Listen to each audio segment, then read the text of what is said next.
Hello, friends. Are you ready for a word adventure? Today, I'm going to show you how to blend words. It's like being a word magician.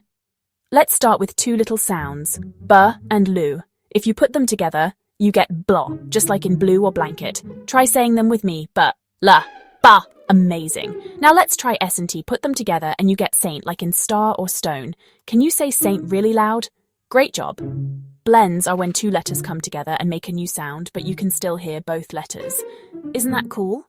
Let's play a quick game. I'll say a blend and you shout out a word that starts with it. Ready? Claw. Who can think of a CL word? Maybe cloud or clap. How about FL? Like flower or flag. You're blending like a superstar.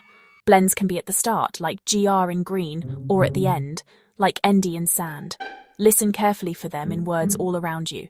Keep practicing your blends, and soon you'll be reading and spelling big words all by yourself. Remember, every word you learn is another step on your reading adventure. Thanks for blending words with me today. Don't forget to smile and keep exploring the world of words. See you next time.